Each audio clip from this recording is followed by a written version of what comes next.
ओम जय जय जय नमस्तु नमस्तु नमस्तु। मंगलम भगवान वीरो मंगलम भूतमो गणे मंगलम कुंद कुंदात्यो जयेन्द्रमोस्तु मंगलम। सर्वमंगलमांगल्यं सर्वकल्याणकारकं प्रधानं सर्वधर्माणां जैनं जयतु शासनं जैनं जयतु शासनं जैनं जयतु शासनं। नमः साराय स्वानुभूतिया जगास्ते चित्स्वभावाय भावाय सर्वभावान्तरचिदे सर्वभावान्तरचिदे सर्वभावान्तरचिदे।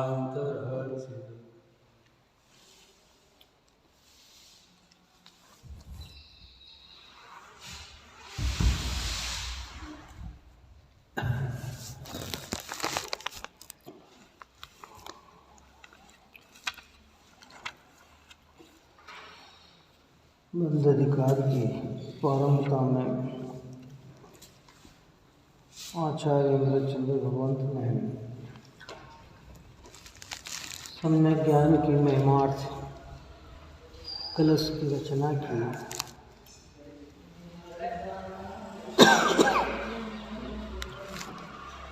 और ये बात कही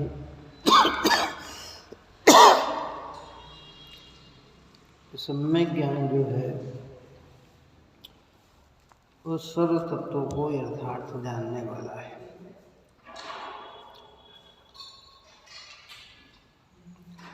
तत्व यानी वस्तु पदार्थ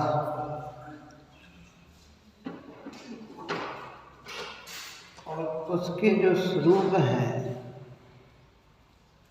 उस स्वरूप को सम्यक ज्ञान यथेष्ट जानता है। इसलिए वह बंध को दूर करके प्रकट होता है। बंध 7 तत्वों में एक बंध तत्व जो है, बंध का शाब्दिक अर्थ ही है बंधना, जकड़ा जाना, फंस जाना, उलझ जाना, ये सब क्या है? बंध है। अनादिकाल से आत्मा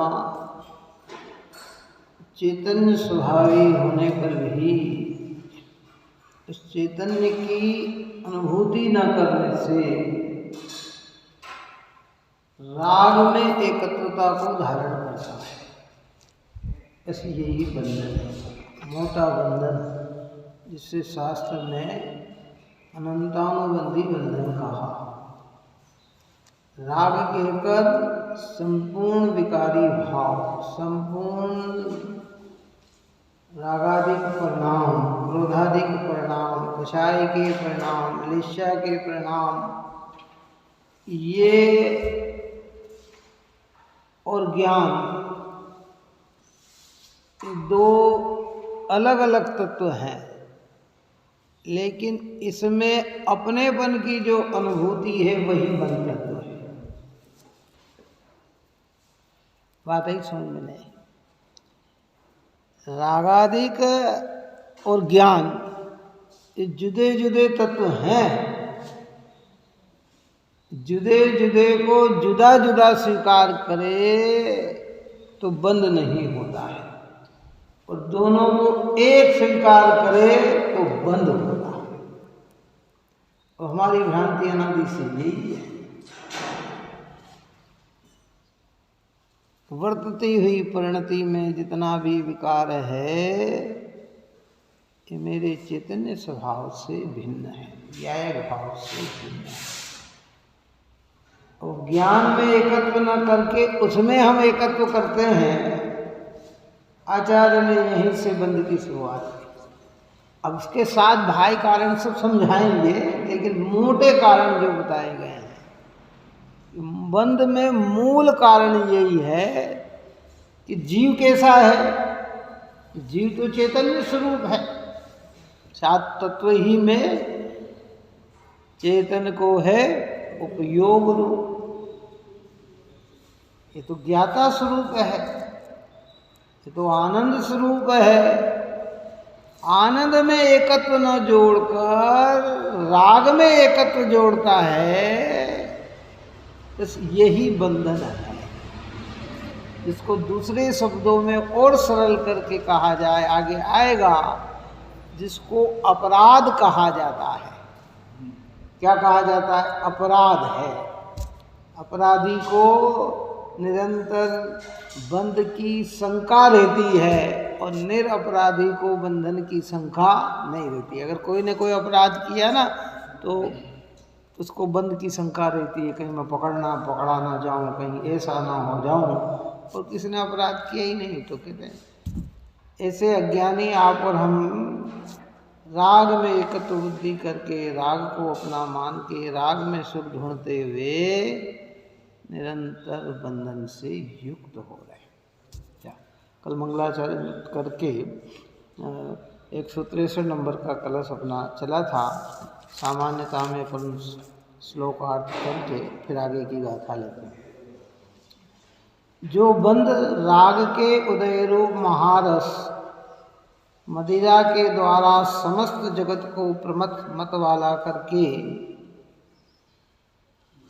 रस के भाव से राग रूप मत वाले पने से भरे हुए महानृत्य के द्वारा खेल नाच रहा है, ऐसे बंध को उड़ाता दूर करता हुआ ज्ञान उदय को प्राप्त होता है। ये जो ज्ञान, कौन सा ज्ञान? सम्यक ज्ञान। सम्यक ज्ञान यानी क्या? दो तत्वों को दो रूप समझे, एक रूप न समझे। ज्ञान को राग रूप न माने, राग को ज्ञान रूप न माने। राग राग है, ज्ञान ज्ञान है। इन दो के बीच में एकत्व जब है ना, जैसे राग के संपूर्ण कषाय कहे ना, ऐसा एकत्व के कर उसके अंदर स्वामित्व, कर्तृत्व और भोक्तत्व भी उसमें गर्भित है। काय में जैसे राग का ऊपर में अपन ने ये चर्चा की थी कि समय सार जैसे महान ग्रंथादि राज में जब एक क्रोध शब्द का प्रयोग, क्रोध से, क्रोधादिक से आत्मा भिन्न है, तो उसकी सारी क्रोधादि की जितनी भी अवस्था है सब, राग आदि से आत्मा भिन्न है तो राग की जितनी भी अवस्था है उससे सबसे भिन्न है ना। ऐसे कहते ज्ञानी के दो द्रव्य के बीच में एकत्व नहीं, तो एकत्व नहीं तो स्वामित्व नहीं, स्वामित्व नहीं तो कर्तृत्व नहीं, कर्तृत्व नहीं तो भोक्तत्व नहीं, और एकत्व है तो कर्तृत्व भी है, स्वामित्व भी है और भोक्तत्व भी है। ऐसा परिणाम चल रहा है। यहाँ कह रहे हैं कि वो सम्यक ज्ञान जो होता है, कहते वो उड़ाता दूर करता हुआ ज्ञान उदय को प्राप्त हुआ है। वो जो सम्यक ज्ञान प्रकट हुआ ना, वो बंध को दूर करता हुआ प्रकट हुआ है। कौन से बंध को? अनादि काल की जो राग और ज्ञान में एकत्व बुद्धि थी, उसमें से जो बंध हो रहा था, उस बंध को दूर करते हुए प्रकट होता है। क्योंकि संपूर्ण बंध का अभाव तो ऊपर के गुणस्थान में, अंतिम गुणस्थानों में होता है, लेकिन दृष्टि का बंधन चौथे गुणस्थान से ही छूट जाता है। मिथ्यात्व का बंधन कहाँ से छूट जाता है? चौथे गुणस्थान से छूट जाता है। जितनी चर्चाएं चल रही है वो मौलिक चर्चा इतनी है, जो अपन ने निर्ग्राधिकार के अंत में प्रश्न उठा के भी इसका समाधान किया था कि ज्ञानियों को जितना जितना राग है उतना उतना बंधन तो ज्ञानियों को भी है, लेकिन मिथ्यात अनंतानुबंधी का बंधन न होने से उन्हें निर्ग्राही कही जाती है, बंधन कहा जाता नहीं। ऐसे ही देखो, राग होना इतना बड़ा अपराध नहीं है जितना राग को आत्मा मानना अपराध है। कितना है? राग से भी बंधन होता है और राग से अपना मानना महाबंधन होता है। जैसे लौकिकता में कोई बात हम कहते हैं ना, किसी से गलती हो गई, तो गलती होना इतना अपराध नहीं है, लेकिन गलती को गलती न मानना बड़ा अपराध हो जाता है। क्या हो जाता है? या गलती को अच्छा कहना अपराध हो जाता है। इसे कहते राग है, राग तो रहेगा, स्थान प्रमाण राग रहता है, तो क्या राग तो है आप, और हम ये राग ही आत्मा मानते हैं। यानी राग को एक तरफ और ज्ञान को एक तरफ मानकर जब राग और ज्ञान की संधि में भेदता कर लेते हैं, अलग अलग समझ लेते हैं, तो कहते हैं कि मिथ्यात्व अनंतानों के बंध को उड़ाता है, यानी दूर कर देता है। बस यही कला सीखना है भाई। देखो, अद्भुत कला है ये। राग और ज्ञान जुदा जुदा तो पूरी तरह से भिन्न तो अरिहंत अवस्था में होंगे, कहाँ होंगे, लेकिन उसके पूर्व में राग मैं नहीं हूँ, राग मेरा नहीं है, राग का मैं करता नहीं हूँ, राग का मैं वेदन करने वाला नहीं हूँ, मैं तो ज्ञानानंद स्वरूप हूँ, ऐसी स्वीकृति चौथे गुण स्थान में प्रकट होती है।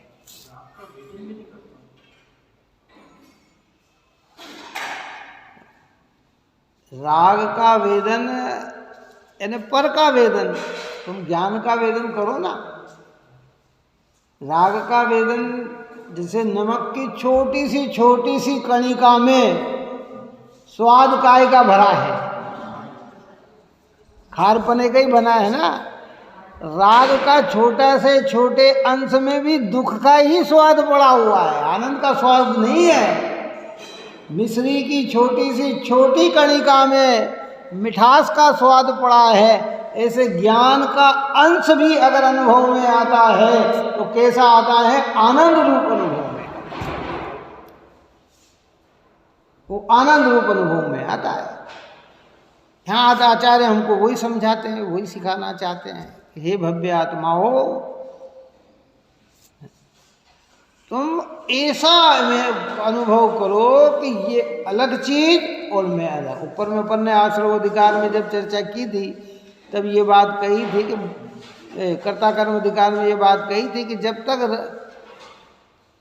राग और ज्ञान में जब तक भेद न ज्ञान, त्यो लो ही आश्रव रहे बंद तभी तक जान। कि आश्रव बंद कब तक है? कि जब तक भेद ज्ञान नहीं है, और भेद ज्ञान होते ही वो मिथ्यात्व अनंतानुबंधी का बंधन टूट जाता है। अब यही प्रयत्न आप और हमको करना है। राग संपूर्ण छोड़ना है, संपूर्ण राग छोड़ना है, दृष्टि में छूटना ही चाहिए। लेकिन जब तक वो दशा प्रकट न हो तब तक राग से एकत्व तोड़ना है कि ये राग अलग चीज है और ये ज्ञान अलग चीज है। देखो, यहाँ तो उत्कृष्ट बात है, शरीर अलग है और आत्मा अलग है। ये तो हमने आपने कई बार समझा, सुना, पढ़ा, और अन्य मत में भी इसकी चर्चा है। काय की चर्चा है? ये अलग है, आत्मा अलग है।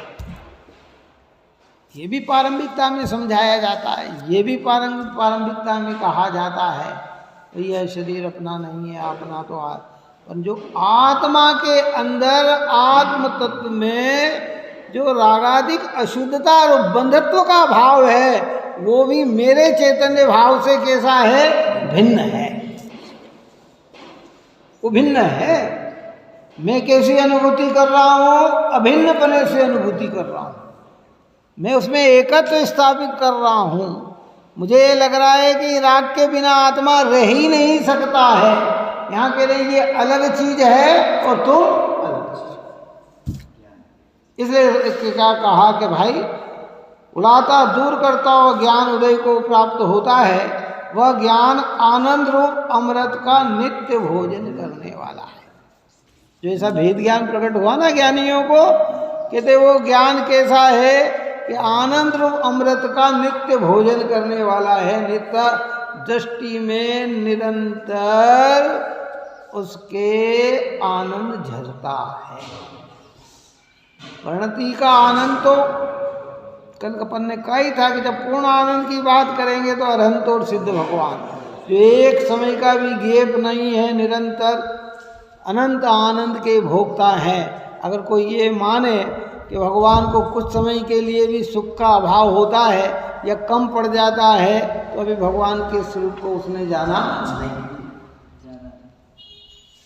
तो रहिए अनंत अनंत काल यथा तथा शिव परिणय, यथा तथा जैसे है वैसे जो आनंद आज प्रकट हुआ ऐसा ही आनंद अनंत काल तक के लिए परिणमेगा। जो ज्ञान आज प्रकट हुआ ऐसा ही ज्ञान अनंत काल के लिए परिणमेगा। जो पुरुषार्थ वीर प्रकट हुआ वो अनंत काल तक ऐसा ही बना रहेगा। ये भगवंतों की दशा है। लेकिन सम्यक दृष्टि को कहा गया है कि आनंद रूप अमृत का नित्य भोजन करने वाला है, नित्य भोजन करने वाला है। दृष्टि में वो शुद्धात्मा जिन धर्मात्मा पुरुष के बस जाता है कि वो चाहे जैसी परिस्थिति में भी वो भोग काय का करते हैं, आनंद का भोग करते हैं। बाहर से ये बात हमें जचती कम है, लेकिन आगम में ज्ञानियों का, क्योंकि ये सिद्धांत कोई वर्तमान काल का नहीं है, ये सिद्धांत कोई भगवान महावीर के काल का नहीं है, ये सिद्धांत कोई आदिनाथ भगवान के समय का भी नहीं है। अनंत चोईसी अनादि से हो गई और सबका काल में यही सिद्धांत है। चाहे विदेश क्षेत्र में हो तो ही यह सिद्धांत है, एरावत क्षेत्र में हो तो ही यह सिद्धांत है, और भरत क्षेत्र में है तो भी यही सिद्धांत है। हमें पूरा प्रयत्न करना चाहिए, बार बार भेद ज्ञान क्या कर, वर्तते हुए भाव से जानने वाला भाव भिन्न है। जिसको गुरुदेव श्री कहते हैं कि उपयोग में राग भाव स्वभाव भाव से भिन्न है। ये उपयोग में वर्तता जो राग है ये मेरे चैतन्य आत्मा से भिन्न है। ये सब निरंतर तो राग दिखता हो निरंतर राग, लेकिन ये मेरे चैतन्य से क्या है, भिन्न है। सोचे हम बहुत शांति से इस विषय पे विचार करें, सिद्ध भगवंतों की सानिध्यता में विचार करें, अनंत भगवंतों की सानिध्यता में विचार करें, निर्ग्रंथों की सानिध्यता में विचार करें, जिनवाणी माता की सानिध्यता में विचार करें कि अरे भाई ये भाव और ये ज्ञान, और अगर ये दोनों एक होते तो फिर इन्हें बंद तत्व अलग से नहीं कहा जाता। तो और बंद मिटता है, ज्ञान बना रहता है। क्या क्या मिटता है? राग मिटता है, ज्ञान बना रहता है। इसका मतलब जो बना रहता है वो ओरिजिनल है, जो मिटता है वो आर्टिफिशियल है, बना कारणवश बना है, जो एक समय में जाके वो चीज़ छूट जाए।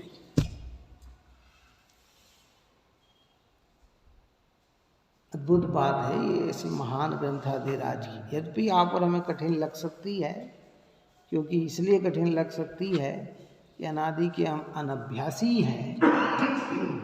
राग की बात तो उत्साह से हम सुन लेते हैं और प्रैक्टिकल भी में दिखता है, लेकिन ये मैं नहीं हूँ ऐसी बात आज तक हमने सीखी नहीं।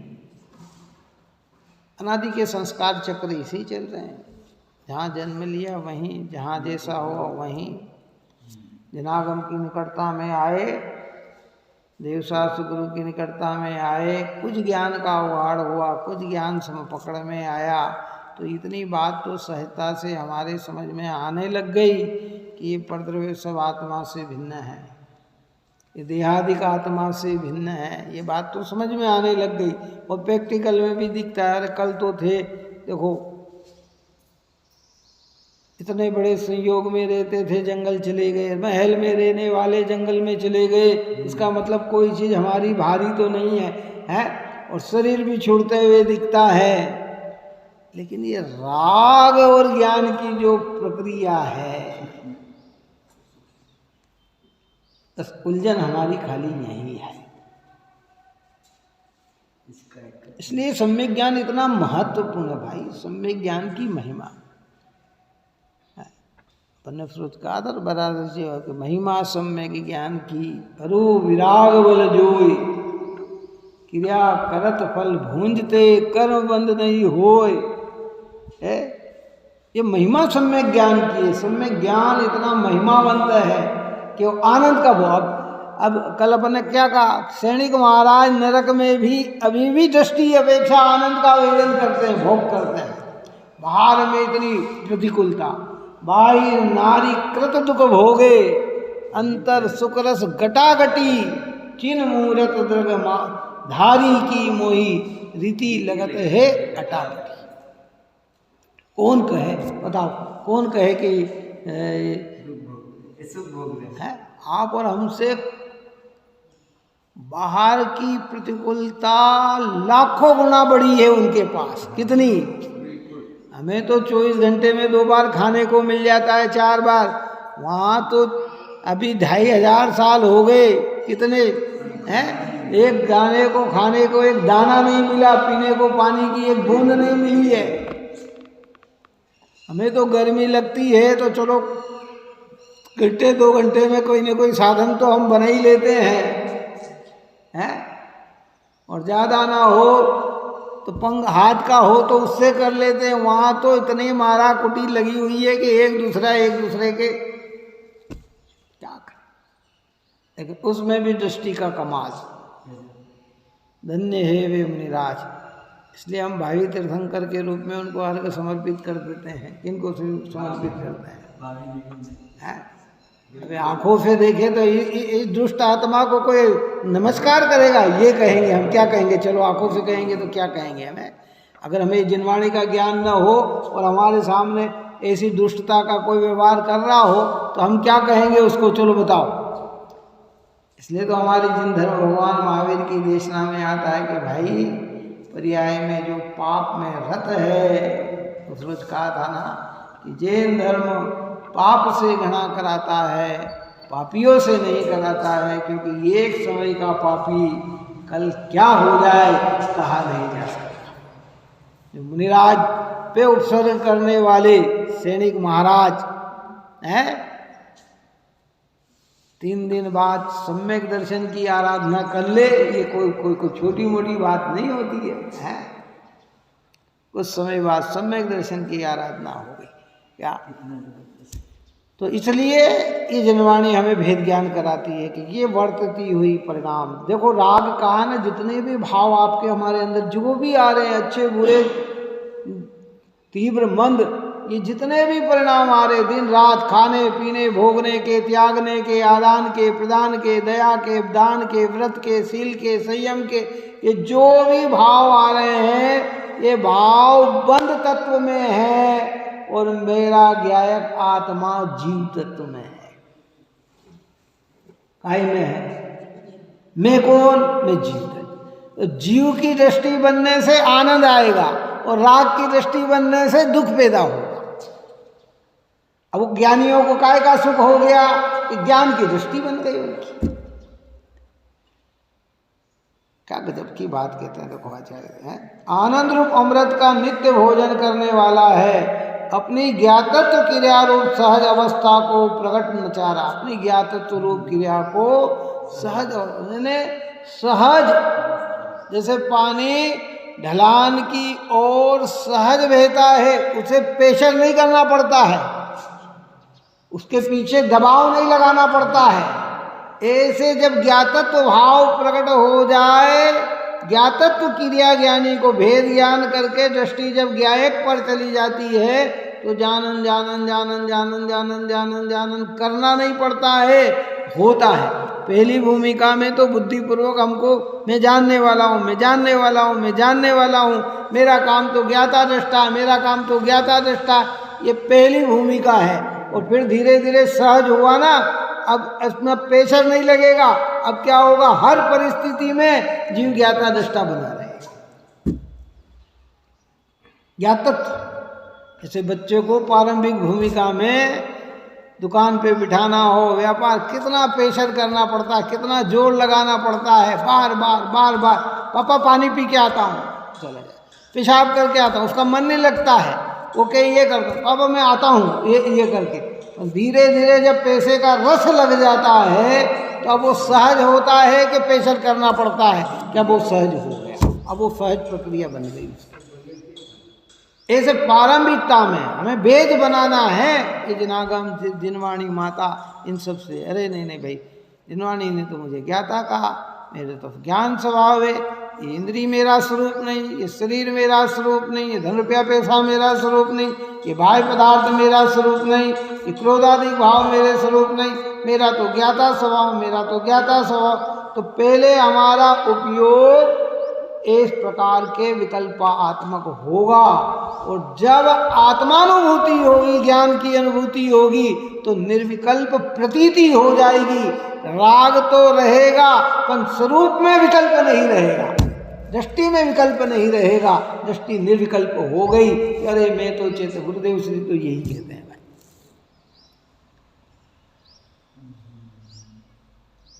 विषय तो कठिन है लेकिन समझने लायक है। बाहर से मापदंड किसी का नहीं होता, ऐसे, हाँ, हमें करना भी नहीं बाहर से मापदंड, हमें तो जिन वचनों से मापदंड करना है। यानी ज्ञायक यानी क्या, चैतन्य स्वभाव, ओरिजिनल। देखो अवसर यही है, इसके बाद अवसर नहीं है। मनुष्य जीवन के बाद अगर हमने तत्व को ना समझकर स्वर्ग में भी चले गए तो भाई भाई अनुकूलता में ही रिझ जाएंगे, उलझ जाएंगे, फंस जाएंगे। आत्मा को नहीं समझाना, स्वर्ग भी चला गया तो क्या करेगा ये? आप और हम यही देखें ना, अगर थोड़ी सी अनुकूलता मिल जाए हमको तो क्या हो जाते हैं कि हम वहीं रिझ जाते हैं। तो फिर इतनी अनुकूलता में क्यों नहीं रिझेगा ये जीव है? नरक गया तो साधन नहीं मिलेंगे, तिरंज गया तो साधन नहीं मिलेंगे, तो अवसर कहाँ है? यहाँ है। इसलिए इस अवसर को चुकना नहीं, भेद ज्ञान की वृत्ति को बराबर बनाए रखना। क्या कहते हैं कि अपनी ज्ञातत्व क्रिया रूप सहज अवस्था को प्रकट नचा रहा है, धीर है, उदार है, धीर है, उदार है। कौन? वो सम्यक ज्ञान, वो धीर है, गंभीर है, गहरा है और उदार चित्त वाला है, सबको समाने वाला है वो। क्या अर्थात महान विस्तार वाला निश्चल है, अनाकुल है, अर्थात जिसमें किंचित भी आकुलता का कारण नहीं है। गुरुदेव श्री ये बात कहते थे,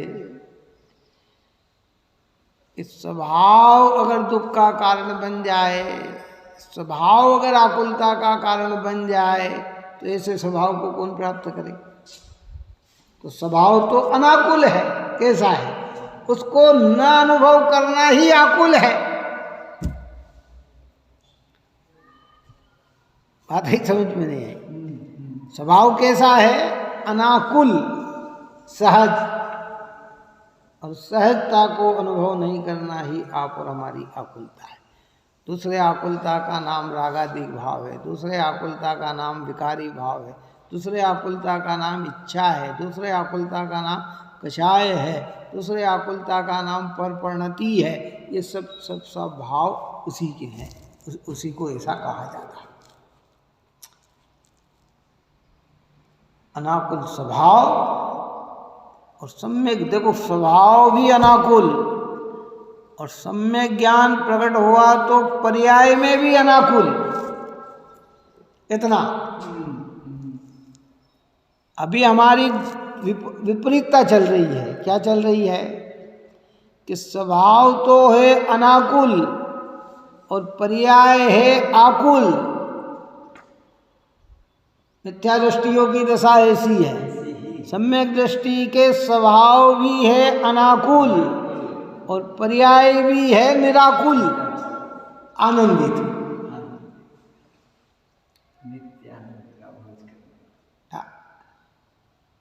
इसलिए आकुलता का कारण नहीं है और उपाधि रहित, किसी भी प्रकार की उसमें उपाधियां नहीं, या अर्थात परिग्रह रहित, या जिसमें किंचित भी परद्रव्य संबंधी ग्रहण त्याग नहीं है, ऐसा है।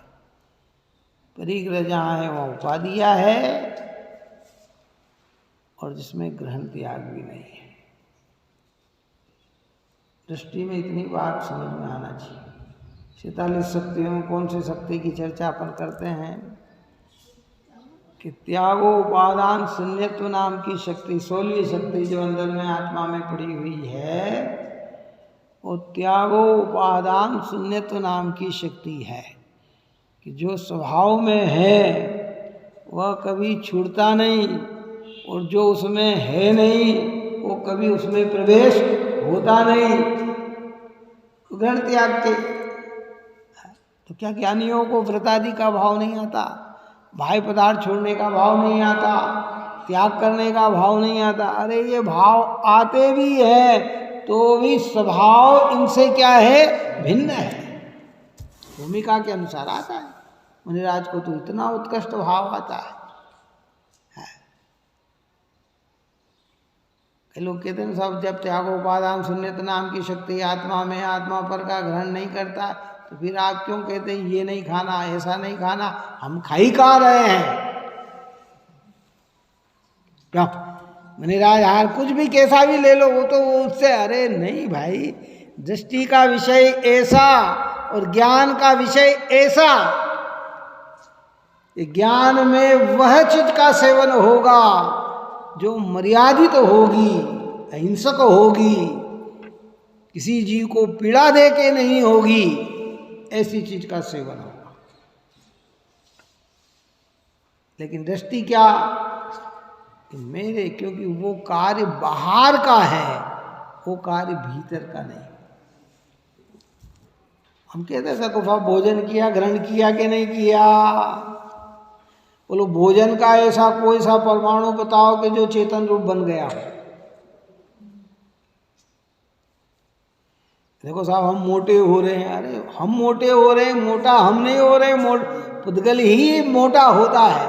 और न खाने से अगर दुबला होगा तो पुद्गल ही होगा। आत्मा के असंख्यात प्रदेश तो अरूपी के अरूपी ही रहेंगे, उसमें कोई फेरबदल बदलाव आने वाला नहीं है।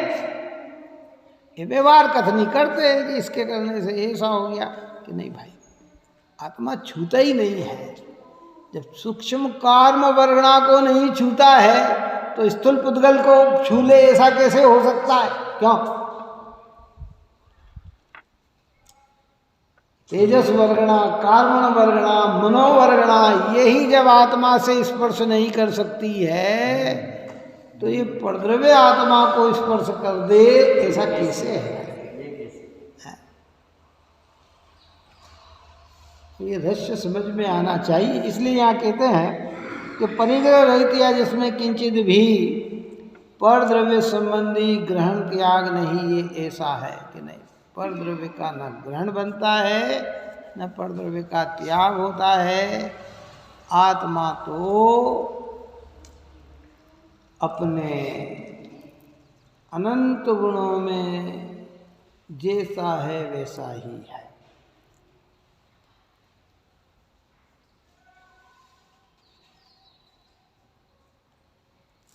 बड़े पंडित जी ने कहा कि नहीं घटता नहीं बढ़ता।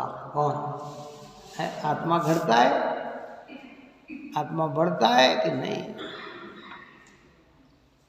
धन्य हो गए जी आप, पर हम बहुत धन्य हो गए कि भगवान महावीर तीर्थंकरों के बहुत निकटवर्ती में हमारा जन्म हो गया। आज से 10-20 हजार साल बाद होगा यहाँ होता तो पता ही नहीं लगता, क्योंकि अभी 2500-3000 हजार वर्ष में ये दशा दिख रही है, तो आगे की व्यवस्था क्या होगी, अब क्या क्या कहा जा सकता है? कैसे कहते हैं? तो पुण्य लेके ही नहीं आएगा। पंचम काल के जीव की और पुण्य आएगा भी तो सब पापानुबंधी पुण्य के उदय में जन्म लेंगे। देखो अभी अभी रत्नकर्ण श्रावकाचार्य में लिखा है कि पंचम काल के धनाढ़ी जीवों के परिणाम, ऐसे परिणाम होते हैं। धर्म में दिखते आप और हम इतने हैं, लेकिन परिणाम कैसे हैं ये नहीं समझ पाते। सभी हो ऐसा नहीं, लेकिन अधिकांश होते हैं उसकी कथनी की जाती है। तो आने वाला समय इससे भी विपरीत आएगा, और विपरीत आएगा, और विपरीत आएगा। आज चारों तरफ देश का जो आप और हम 8-8, 10-10 साल की उम्र में जो बातें नहीं समझते थे, जो हमने देखने में नहीं आता था, आज वो 3-4 साल की उम्र में बच्चा सीख रहा है और देख रहा है और सब हो रहा है। तो ये क्या है? लेकिन ये भविष्य के लिए लाभदायक नहीं है, नुकसानदायक। ऐसे यहाँ कह रहे हैं कि भाई परिग्रहित रहित है, जिसमें किंचित भी परद्रव्य संबंधी ग्रहण त्याग नहीं। क्योंकि जीव राग में अपनापन जोड़ता है, यही ग्रहण है, और राग से अपनापन तोड़ता है, यही त्याग है। परद्रव्य तो अपनी जगह जो का त्यों है। किसी व्यक्ति ने मकान था, उस मकान को अपना माना और बेच दिया तो अपनापन छोड़ दिया, बस इतना ही करा। वो तो अपनी जगह पे जो है सो है। ये जमीन अनादि काल से जो है वो तो वही हम आए, या हमारी मान्यता जोड़ दी। इसको हमने किसी दूसरे को दे दिया तो ये हमारी नहीं, या समय छोड़ आयु पूर्ण करके चले गए तो हमारी नहीं। पर ये तो जो जैसी है वैसी है। बाहर पदार्थ में हम क्या कर सकते हैं? अपनापन ही तो जोड़ सकते हैं ना। राग में अपनापन जोड़ा। ये जिनवाणी माता सम्यक ज्ञान के द्वारा हमें ये प्रकाश कर रही है कि ये राग तेरा नहीं है, ये तू नहीं है, तू करने वाला नहीं है और तू भोगने वाला नहीं है। तू तो इसको क्या करने वाला है? जानने वाला है। वो जानने में अपनापन जुड़ गया कि अनादिकाल का मिथ्यात्व छूट गया।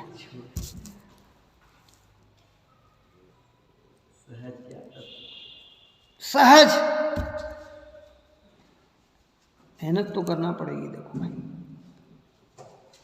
जितने व्यवहारिक धार्मिक क्रिया कर रहे हैं इन्हें बंद नहीं करना, लेकिन इसमें सम्यक ज्ञान का प्रकाश होना जरूरी है। नहीं साहब फिर जब इनमें कुछ नहीं है तो नहीं करें कि नहीं, जो हो रही है उसमें सम्यक ज्ञान का प्रकाश चालू कर। अंतर इतना ही हुआ कि पहले अशुभ की अधिकता थी, धार्मिकता में आने पर अशुभ कम होकर शुभ हो गया। लेकिन पहले अशुभ में अपनापन था, अब शुभ में अपनापन है। तो तेरे अंदर क्या प्रकट हुआ? कुछ भी नहीं। पूछा जाए बोलो क्या प्रकट हुआ? मिथ्यात्व तो जो का त्यों रहा ना। यहाँ कह रहे राग और ज्ञान की भिन्नता, ये अलग चीज, और मेरा ज्ञाय भगवान आत्मा अलग चीज। सम्यक ज्ञान निराकुल स्वभाव का है, धीर है, गंभीर है, निराकुलित है। वो चीज मुझे प्रकट करना है, करना पड़ेगा भाई, कोई दूसरा इलाज नहीं। कई बार हो जाता है ना डॉक्टर के पास, हर तरह से आखिरी में डॉक्टर कहता है कि ये ऑपरेशन के अलावा कोई दूसरा इलाज नहीं। यानी साहब मैं ये गोली ले लूँ, मैं ये कर लूँ, ये दवाई ले लूँ, ये कि सब कर लो, अगर तुम्हें इस रोग से छूटना है तो इसका अंतिम इलाज यही है कि ऑपरेशन है। ऐसे यहाँ कह रहे हैं कि अगर सब कर लिए, आचार्य कह रहे हैं कि तुम्हें निराकुलित तो होना है, बंध से छूटना है, तो उसका अंतिम इलाज यही है कि राग अलग है और ज्ञान अलग है, बंध अलग है और ज्ञान अलग है। राग में दो ही तत्व है, आश्रव भी है और बंध भी है। क्योंकि जहां जहां राग है, आश्रव है, वहीं वहीं तो बंधन है, वही बंधन है। देखो कितना सरल जनवाणी करती है कि भाई शरीर अलग है और राग। इसलिए अपन ने ऊपर में प्रारंभिकता में जब ये बात कही थी चौथी और पांचवी गाथा जो हमारी प्रारंभिकता में निकली थी, वहाँ कुंद आचार्य देव ने प्रतिज्ञा की कि मैं तुम्हें एकत्व विभक्त आत्मा दर्शाऊंगा, दिखाऊंगा, बताऊंगा कि वो कैसा है कि स से एकत्व है और पर से विभक्त है। तो वहाँ शरीर आदि की मुख्यता नहीं की उन्होंने, राग और ज्ञान की मुख्यता की उन्होंने। तो अन्य मत में भी जानते हैं कि शरीर अलग है, आत्मा अलग है। कई लोग कहते ये तो चोला है, भाई बराबर सत्य बात है, लेकिन ये राग अनादि से देह तो अनंत बदल लिए, लेकिन राग जो का त्यों चल रहा है। क्या कबीरदास ने कहा ना कि माया मरी न मन मरा, मर मर गया शरीर, आशा तृष्णा न मरी, कह गए दास कबीर। है ये माया मरी न मन मरा, मर मर गया शरीर, शरीर अनंत बार मर गया, अनंत बार छोड़ दिया है, लेकिन आशा तृष्णा है राग देश काम क्रोध आदि, ये आज तक हमारे नहीं छूटे हैं। कैसे छूटेंगे? ये तरीका है कि ये अलग तत्व है और मेरा ज्ञान अलग तत्व है। तो मेरा अपनापन काय में आना चाहिए? ज्ञान में आना चाहिए बस। और जितना जितना अपनापन जुड़ेगा उतना उतना हमारी परिणति का लाभ मिलेगा। भगवान तो यही देशना दे रहे हैं। पूरा अपनापन छोड़कर राग में उसके उपयोग भी हटाकर अपने में लीन हो गए तो भगवान महावीर हो गए। क्यों? कितनी बार चर्चा की ना, 10 भाव पहले अगर भगवान महावीर को अगर हम देखें तो कैसी पर्याय में थे वो, हमसे भी ज्यादा कुर परिणामी थे ना, हैं? सिंह की पर्याय, मांसाहार करने वाला, निरंतर क्रूर परिणामी है।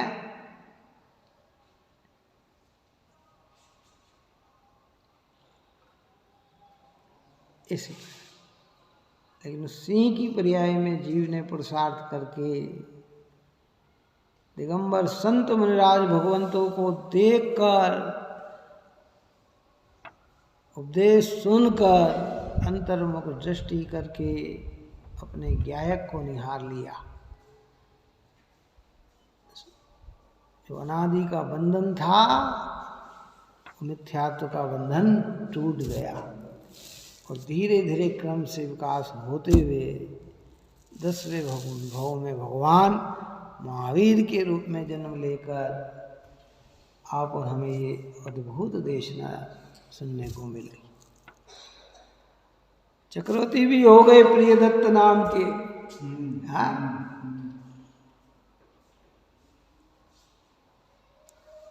त्रिपट नारायण भी हो गए, प्रथम नारायण।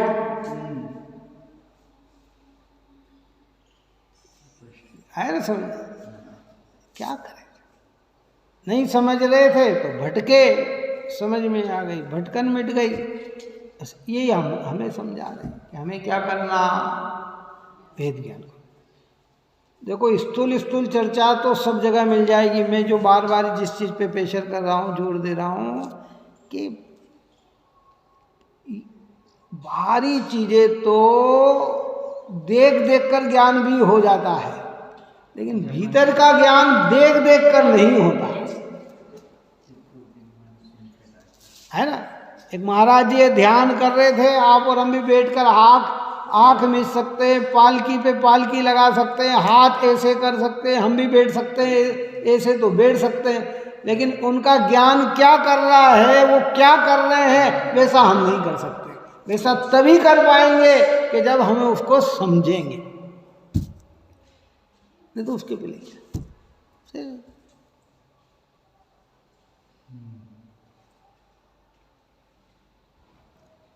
प्रैक्टिकल करके देखें। छोटे से बच्चा जो आया 6 महीने का हो, 4 महीने का हो, 8 महीने का हो, कुछ मत बोलो, भगवान के सामने यहाँ रोज लाओ ना, अपन ढोक दो उसको, ये भी मत कहो कि ढोक देना, देने लग जाएगा। अपन मंदिर में अंदर बाहर से आते ऐसे हाथ जोड़ो, बोलो मत कि तू करना, क्या होगा?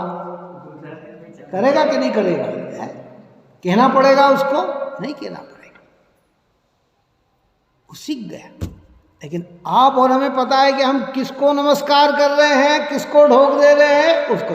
और फिर धीरे धीरे जब उसको पाठशाला में ये बात समझाएंगे तो उसकी समझ में आ जाएगी कि अरे मैं जो हाथ जोड़ता था उसका मतलब ये है। ये परिक्रमा हम दे रहे हैं ना, वो हमारे साथ देगा, उसे पता नहीं है। क्यों हम परिक्रमा भगवान की दे रहे हैं? 3 परिक्रमा देने के पीछे क्या क्या कारण है? अनेक कारण आते हैं। 3 हमारे रत्न है, सम्यक दर्शन, ज्ञान, चारित्र, तो इसकी है। एक विकल्प ये आता है कि भाई अब पूरे त्रिलोक को तो हम घूम नहीं सकते हैं, चारों दिशा हो जाती है, तो चारों दिशा में जितने भी अकृत्रिम कृत्रिम जिन चैत्य चैत्यालय हैं यहाँ वहाँ तो हम जा नहीं सकते, लेकिन इन भगवान की वंदना में वो सब उसमें समा जाते हैं। अब ये बात कब समझ में आएगी? जब समझ में आई। पर वो भी हमारे साथ क्या करेगा? अगर आप और हम फूल चढ़ाएंगे तो फूल चढ़ाएगा, चावल चढ़ाएंगे तो चावल चढ़ाएगा। बोलो मत उसको कुछ भी, आप जो कर रहे हो वो बिल्कुल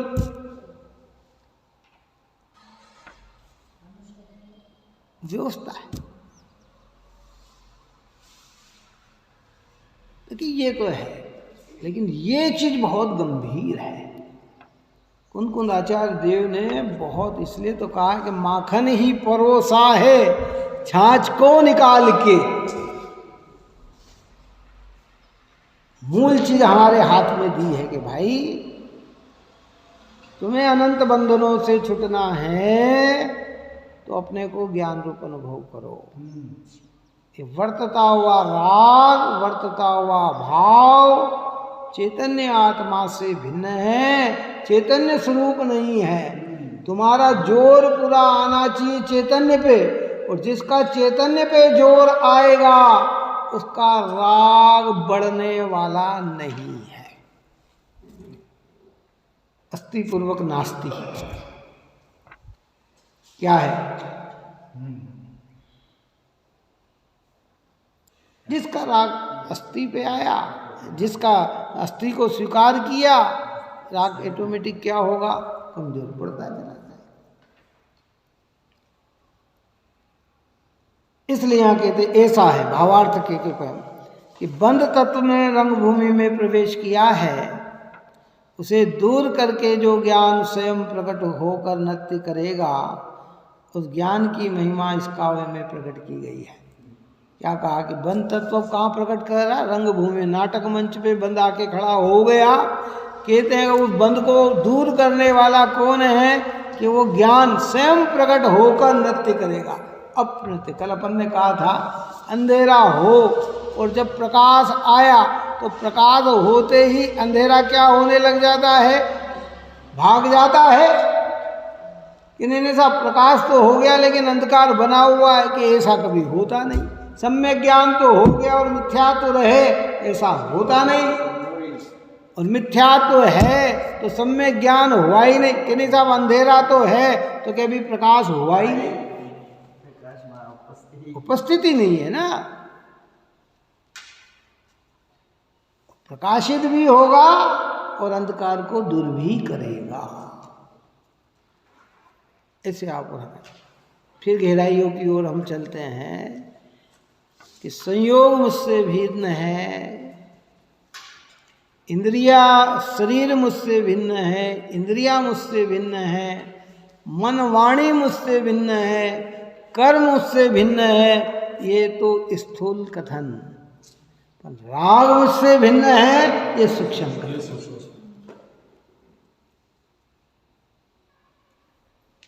प्रेशर कहाँ आना चाहिए? इस पे। जिसने राग से ज्ञान की भिन्नता को जानी, उसने सबसे भिन्न आत्मा को जान लिया। बात ही समझ। जिसने राग से, जैसे हमने जान लिया कि मोहल्ले के अंदर हमारे 5-50 घर हैं, कि ये पड़ोसी भी हमारे नहीं, तो फिर दूर पड़ोस से बाद वाले तो हमारे कैसे हो सकते हैं? हम कहते हैं वो हमारा नहीं, वो हमारा नहीं, वो हमारा नहीं, लेकिन पड़ोसी अपना है। क्या? तो वही अज्ञानता है ना। अब यहाँ कहते हैं ये भी तुम्हारा नहीं है, तो अभी ये हमारा नहीं है तो बाकी दूर तो क्या हो गए कि सब भिन्न ही हो गए। कि जब राग ही मैं नहीं हूं तो बाकी की चीज तो मेरी कैसे हो सकती। कौन सा अपराध मिटेगा? अनादि काल का मिथ्यात्व रूपी अपराध निकल जाए। कई लोग ऐसा कहते हैं, अरे रे लोगों ने मिथ्यात्व का हवा मचा दिया, खाली मिथ्यात्व की बातें करते हैं, दूसरी चीजें नहीं है क्या आगम में? अरे भाई सब चीज आगम में है, लेकिन मूल चीज गए बिना कोई भी चीज कभी भी जाती नहीं। अंतिम दृष्टांत एक ही पूर्ण करता हूं कि ठंड का दिन था, कितना आदमी ने बनियान पहना, ऊपर स्वेटर पहना, जर्सी पहनी और जैकेट पहना, उसके ऊपर कोट पहन लिया। कितने पहन लिए? इतनी चीज पहनी है।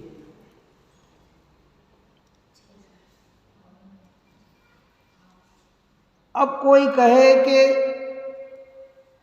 बनियान मुझे निकालनी है,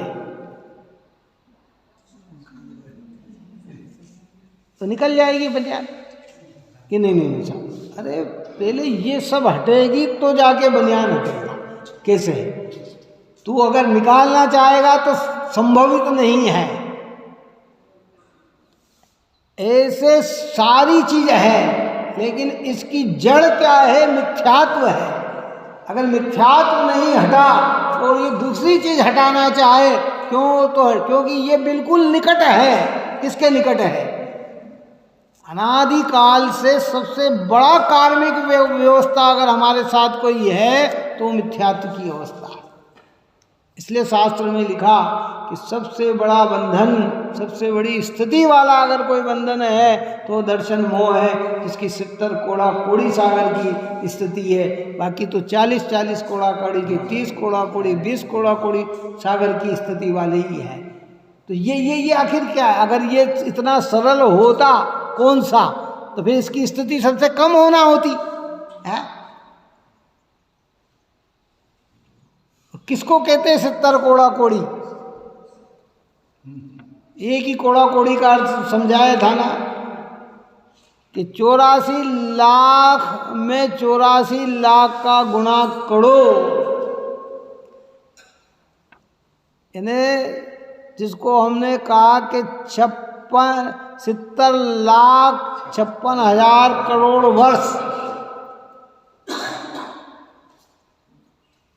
और ऐसे पूर्वांक कितनी चर्चा की थी भाई है? तो इतनी स्थिति वाला मिथ्यात्व का बंधन कैसे होता है? तो ये राग में एकत्व बुद्धि करके जिनेंद्र का अपमान कर दिया, राग में एकत्व बुद्धि करके निर्ग्रंथ भगवंतों का अपमान कर दिया, जिन वचनों का अपमान कर दिया। ऐ लोग कहते हटाओ नहीं जिनवाणी, क्या है जिनवाणी? ये क्या है? मिथ्यात्व की बात कर रहे हैं। अरे भैया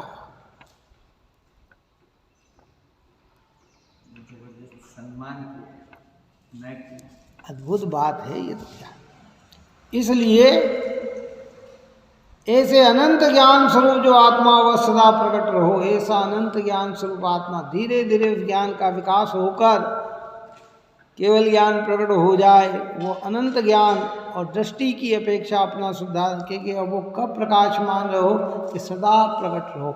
यानी एक बार मिथ्यात्व हट गया तो सब में ज्ञान। मिथ्या भाव भाव ते जो प्रगटे निज भाव, सो जयवंत रहो सदा, सदा जयवंत रहो, सदा जयवंत रहो, सदा जयवंत रहो। जैसे जिनमार्ग सदा जयवंत है ना, ऐसा सम्यक ज्ञान भी क्या रहे? सदा जयवंत रहे। इस प्रकार की चर्चा की है। अब यहाँ बंध तत्व के स्वरूप का विचार करते हैं। उसमें पहले बंध के कारणों को स्पष्टता बताएंगे। अब यहाँ ये 5 गाथाएँ 237 से लेकर 241, ये 5 गाथाओं के अंदर बंध तत्व के स्वरूप, अभी बिल्कुल साम्य भाव से मध्यस्थ भाव होकर हमें इसे समझना। क्या बंधन है ये नहीं, कारण में वास्तविक कारण बंध का क्या है उसकी चर्चा बताएंगे। अभी आपको बता दिया है एक ये है, एक ये है, एक ये है, एक ये दृष्टांत दे के समझाएंगे पूरी, जिसकी चर्चा अपन कल करेंगे कि ये सब है। अब इसमें तुम साम्य भाव से समझना कि बंधन होने में मूल कारण क्या है। अरे सर, जैसे दुकानदार पे गए, उनने हमारे सामने 5 चीज लाके खड़ी करी और 5 ही चीज एक जैसी भी दिख रही है, लेकिन भाव सबके अलग अलग हैं, तो बताता है कि क्या इसके भाव इतने क्यों है कि भैया इसके साथ ये है। दिख रहा कलर एक जैसा दिख रहा, लेकिन ये इस कपड़े की बनी हुई है, ये इसकी है। तो अब हमें अपने विवेक से विचार करना है। ऐसे ही सब बता रहे हैं कि योग बंध का कारण है कि भार के आरम सारम बंध के कारण है, कि हिंसादिक बंध के कारण है, कि भाव बंध के कारण है, कि मिथ्यात्व, वो सब चीज समझाएंगे। फिर हमें पूछेंगे कि अब तुम विचार करो कि वास्तविक बंध का कारण क्या है। दृष्टांत देके समझाएंगे अखाड़े का, जिसकी चर्चा अपन कल करेंगे। कल तो हमारे जब भी अब चालू हो है, हाँ जुलूस तो 9:30 बजे बाद है, लेकिन अब अपना 9:30 से चालू होता है तो ठीक है, कोई बात नहीं। उल्लास रखो हृदय में। बाह्य की प्रवृत्ति वही हमारे जीवन में लाभदायक सिद्ध होगी जब भीतर की वृत्ति बदले। क्या क्या क्या बदले? भगवान महावीर की जन्म जयंती बहुत उत्साह से मनाना चाहिए, क्योंकि इस कली काल के अंदर मोक्ष का मार्ग देने वाले, मोक्ष का मार्ग बताने वाले वही है, और जिनकी देशना में प्रत्येक जीव के कल्याण की बात छिपी हुई है। कोई भी जीव के लिए उनकी देशना नुकसानदायक नहीं है। जो समझे उसके लिए भी, जो न समझे उसके लिए भी भगवान की देशना तो कल्याणकारी है ना। जो अपन ने कहा था कि देखो, एक इंद्रिय से पंचेंद्रिय असंगी तक तो समझने की योग्यता नहीं, तो उनको भगवान की देशना क्या लाभकारी हुई। आप और हम तो चलो समझ रहे हैं तो लाभकारी है। एक इंद्रिय से पंचेंद्रिय असंगी तक भगवान की देशना क्या कामकारी, उनके लिए क्या लाभकारी, कि उनके लिए भी लाभकारी है कि जो समझ रहे हैं ना, उनको बताया है कि ये भी तुम्हारे जैसे जीवे, इनका घात मत करो, इनको पीड़ा मत पहुंचाओ, इन्हें भी वैसी ही तकलीफ होती है जैसी तुम्हें तकलीफ होती है। तो उनके लिए भी वो वाणी क्या हो गई? हितकारी हो गई। निगोदिया जीव के लिए हितकारी हो गए। अरे ये जीव है, या इन्हें चबाना नहीं, खाना नहीं, ये नहीं करना, इनमें अनंत पीड़ा इनको होती है, ये इन पे पाँव नहीं रखना, ये सब हमको संबोधन दिया भगवान। अष्टपौड़ में तो इसकी गाथाएं लिखी, जिसका अपन ने विश्लेषण किया ही था भगवंत की देशना के आधार पर। और भारल जी ने भी अपने लाइन में लिख दिया कि जिनके विमल उपदेश में सबके उदय की बात है, सबके उदय, जात पात कुछ भी नहीं है इसके अंदर, जाति भेद नहीं है इसके अंदर, प्रत्येक जीव आत्मा के उदय और कल्याण की बात जिन भगवान महावीर की वाणी में निकली है, वो वाणी इतनी उपकारी है। और कर्म योग से हमें ऐसा पवित्र अवसर मिला है, तो वेद ज्ञान करके हमें शुद्धात्मा को जानना चाहिए। इस पवित्र कार्य में आप और हम लगे, यही मंगल भाव। सहजानंदी शुद्ध स्वरूपी अविनाशी आत्म स्वरूप, सहजानंदी शुद्ध स्वरूपी अविनाशी आत्म स्वरूप, सहजानंदी शुद्ध स्वरूपी अविनाशी आत्म स्वरूप, निज निधि निज में बताई यह अनंत उपकार है, उसके लिए जिन वाणिमा को वंदना शतबार है, वंदना शतबार।